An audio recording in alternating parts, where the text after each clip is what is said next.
এই মুহূর্তে সর্বশেষ আপডেট নিউজ নিয়ে আপনাদের সামনে হাজির হলাম। এখন শুনবেন সংবাদ শিরোনাম। সুইজারল্যান্ডে ভয়াবহ ট্রেন দুর্ঘটনা। তারপর জানিয়ে দিব ভ্যালেন্টাইন্স ডেতেই ধসে পড়ল বিখ্যাত প্রেমের সেতু। তারপর থাকছে শপথ অনুষ্ঠানে যোগ দিতে ঢাকায় পাকিস্তানের মন্ত্রী। আবারও জানিয়ে দিব মাদাগাস্কার ঘূর্ণিঝড় গজানির তাণ্ডবে 59 জনের প্রাণহানি। সর্বশেষে থাকছে বাংলাদেশকে অভিনন্দন, সম্পর্ক জোরদারের আশা ইরানের। সুইজারল্যান্ডে ভয়াবহ ট্রেন দুর্ঘটনা। সুইজারল্যান্ডের আল্পস পর্বতমালা অঞ্চলে তুষারধসের কবলে পড়ে একটি আঞ্চলিক ট্রেন লাইনচ্যুত হয়েছে। সোমবার দক্ষিণাঞ্চলীয় শহর গভেনস্টাইনের কাছে 1216 মিটার উচ্চতায় এই দুর্ঘটনা ঘটে। এতে অন্তত 5 জন যাত্রী আহত হয়েছেন। তাদের মধ্যে একজনকে গুরুতর অবস্থায় হাসপাতালে ভর্তি করা হয়েছে বলে স্থানীয় পুলিশ ও বার্তা সংস্থা এএফপি নিশ্চিত করেছে। প্রাথমিক তদন্তের ভিত্তিতে পুলিশ জানিয়েছে, ট্রেনটি আসার ঠিক আগ মুহূর্তে একটি বিশাল তুষারধস রেল লাইন অতিক্রম করেছিল, যার ফলে এই দুর্ঘটনাটি ঘটে। বর্তমানে এই অঞ্চলে তুষারধসের সতর্কতা দ্বিতীয় সর্বোচ্চ পর্যায়ে রয়েছে। প্রবল তুষারপাত এবং প্রতিকূল আবহাওয়ার কারণে উদ্ধার কাজ ব্যাহত হলে সরকারি কেসুলির কার্যালয় থেকে ঘটনার বিস্তারিত তদন্ত করা হবে। সাম্প্রদায়িক দিনগুলোতে আল্পস পর্বতমালায় তুষারধসের কারণে নিহতের সংখ্যা আশঙ্কাজনক হারে বেড়েছে। গত শুক্রবার ফ্রান্সের ভালোডিউসে রিপোর্টের তুষারধসে 3 স্কয়ারের মৃত্যু হয়েছে। ভ্যালেন্টাইন্স ডেতে ধসে পড়ল বিখ্যাত প্রেমের সেতু। ভ্যালেন্টাইন্স ডের দিন ইতালির বিখ্যাত প্রাকৃতিক শীতলস্থ লাভার্স আর্চ বা প্রেমের সেতুটি ধসে পড়েছে সাগরে। কয়েকদিনে টানা ভারী বৃষ্টি ও শক্তিশালী ঝড়ের হাওয়ার পর এই দুর্ঘটনা ঘটে বলে জানিয়েছে স্থানীয় কর্তৃপক্ষ। সোমবার বিবিসি জানিয়েছে, অ্যাড্রিয়াটিক উপকূলবর্তী মেলেন্দুনীয় শহরে সান্ত্রো আন্দ্রেয়া এলাকায় অবস্থিত প্রাকৃতিক পাথরের অর্ধবৃত্তাকার এই স্থাপত্য কাঠামোটি দীর্ঘদিন ধরে পর্যটকদের আকর্ষণের কেন্দ্র ছিল। বিশেষ করে প্রেমিকাদের বিয়ের প্রস্তাব দেওয়ার জন্য এটি বিশেষভাবে জনপ্রিয় ছিল। এটি দক্ষিণ ইতালির উপকূলীয় অঞ্চলের একটি পরিচিত প্রতীক হিসেবে বিবেচিত হতো।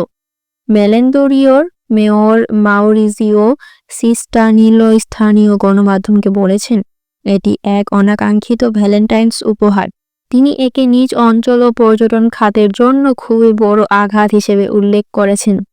তার ভাষায়, প্রকৃতি যেমন এই খিলানটি তৈরি করেছিল, তেমন আবার তা ফিরিয়েও নিল। রোববার সকালে পথচারীরাই প্রথম লক্ষ্য করেন প্রাকৃতিক এই নিদর্শনটি আর নেই। কর্মকর্তারা জানান, সাম্প্রতিক ঝড় ওরিয়ানা দক্ষিণ ইতালিতে ব্যাপকভাবে প্রভাব ফেলেছে। এই ঝড়ের প্রভাবে সৃষ্ট প্রতিকূল আবহাওয়া শিলাস্ত স্তম্ভটি ক্ষয়ে তাড়িত করে এবং এর ফলে এটি ধসে পড়ে। পুগলিয়া অঞ্চলে প্রেসিডেন্ট অ্যান্টনি ডেকারো সোমবার ঘটনাস্থল পরিদর্শন করে সাংবাদিকদের বলেন, আমরা আমাদের অঞ্চলে একটি পরিচায়ক বৈশিষ্ট্য, একটি প্রতীকী সম্পদ হারিয়েছি। ডেকরো মনে করেন, উপকূলীয় ক্ষয় রোধ এবং সামুদ্রিক সংরক্ষণে এখন আরও বেশি মনোযোগ দেওয়া প্রয়োজন। বিশেষজ্ঞদের মতে জলবায়ু পরিবর্তনজনিত চরম আবহাওয়ার ঘটনা ভূমিধস অঞ্চলে উপকূলীয় ক্ষয়ের ঝুঁকি বাড়িয়ে তুলেছে। শপথ অনুষ্ঠানে যোগ দিতে চায় ঢাকার পাকিস্তানি মন্ত্রী। নতুন সরকারের শপথ অনুষ্ঠানে যোগ দিতে ঢাকায় এসেছেন পাকিস্তানের পরিকল্পনা, উন্নয়ন ও বিশেষ উদ্বেগ বিষয়ক ফেডারেল মন্ত্রী আহসান ইকবাল। মঙ্গলবার 17 ফেব্রুয়ারি পাকিস্তানের মন্ত্রী ঢাকায় আসা তথ্য জানিয়েছে দেশটি ঢাকার হাই কমিশনার। হাই কমিশন জানায়, পাকিস্তানের পরিকল্পনা ও উন্নয়ন বিশেষ উদ্বেগ বিষয়ক ফেডারেল মন্ত্রী আহসান ইকবাল ঢাকায় পৌঁছেছেন। তিনি বাংলাদেশের নতুন সরকারের শপথ অনুষ্ঠানে যোগ দেবেন। তিনি ঢাকা বিমানবন্দরে পৌঁছালে তাকে স্বাগত জানায় পররাষ্ট্র মন্ত্রণালয়ের সচিব ডক্টর মোহাম্মদ নজরুল ইসলাম ও ঢাকায় নিযুক্ত পাকিস্তানের হাই কমিশনার ইমরান হায়দার। উল্লেখ্য, আজ মঙ্গলবার 17 ফেব্রুয়ারি শপথ নেবেন ত্রয়োদশ সংসদ নির্বাচনে নির্বাচিত সংসদ ও মন্ত্রিসভার সদস্যরা। এদিন সকাল 10টায় সংসদ সদস্যরা আর বিকাল 4টায় মন্ত্রিসভার সদস্যরা শপথ নেবেন। সংসদ সদস্যদের শপথ বাক্য পাঠ করাবেন প্রধান নির্বাচন কমিশনার এএমএম নাসির উদ্দিন রেওয়াজ অনুযায়ী সংখ্যাগরিষ্ঠ দল হিসেবে বিএনপির শপথ আগে পড়ানো হবে।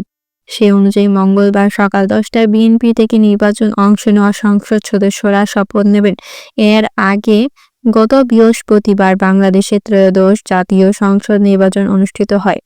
2024 সালে ছাত্র জনতার গণঅভ্যুত্থানের সাবেক স্বৈরাচার প্রধানমন্ত্রী শেখ হাসিনা পতনের পর এটি ছিল প্রথম সাধারণ নির্বাচন। মাদাগাস্কারে ঘূর্ণিঝড় গ্যাজানির তাণ্ডবে 59 জনের প্রাণহানি। দেশটির দুর্যোগ ব্যবস্থাপনা কর্তৃপক্ষ গত সোমবার এক প্রতিবেদনে জানিয়েছে, ভয়াবহ এই প্রাকৃতিক দুর্যোগে 16,000-এরও বেশি মানুষ বাস্তুচ্যুত হয়ে পড়েছেন। গত সপ্তাহের শেষে ভারত মহাসাগরে এই দ্বীপ রাষ্ট্রের আছড়ে পড়া ঘূর্ণিঝড়টি ব্যাপক ধ্বংসযজ্ঞ চালিয়েছে। ঘূর্ণিঝড় গ্যাজানির প্রভাবে মাদাগাস্কারের উত্তর ও মধ্যাঞ্চলে প্রবল বাতাস এবং রেকর্ড পরিমাণ বৃষ্টিপাত হয়েছে। এর ফলে সৃষ্ট আকস্মিক বন্যা এবং ভূমিধসে অসংখ্য ঘরবাড়ি মাটির সঙ্গে মিশে গেছে। বহু মানুষ তাদের মাথা গোঁজার ঠাঁই হারিয়েছে। অস্থায়ী আশ্রয় কেন্দ্রে আশ্রয় নিতে বাধ্য হয়েছেন। বিদ্যুৎ এবং যোগাযোগ ব্যবস্থা বিচ্ছিন্ন হয়ে পড়ায় দুর্গত এলাকাগুলোতে উদ্ধার অভিযান মারাত্মকভাবে ব্যাহত হচ্ছে। সরকারি কর্মকর্তারা জানিয়েছে, বন্যায় তলিয়ে যাওয়া এলাকাগুলোতে আটকে পড়া মানুষদের উদ্ধারে বিশেষ দল কাজ করছে।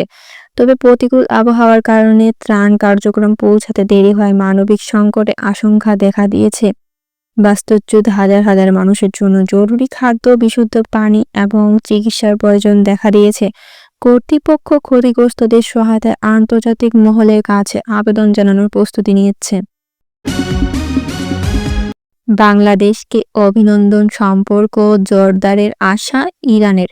সুষ্ঠুভাবে অনুষ্ঠিত বাংলাদেশের ত্রয়োদশ জাতীয় সংসদ নির্বাচনকে স্বাগত জানিয়ে অভিনন্দন জানিয়েছে ইরান। সেই সঙ্গে দুই দেশের মধ্যে বিদ্যমান দ্বিপাক্ষিক সম্পর্ক ও সহযোগিতা আগের তুলনায় আরও শক্তিশালী হবে বলে আশা ব্যক্ত করেছে তেহরান।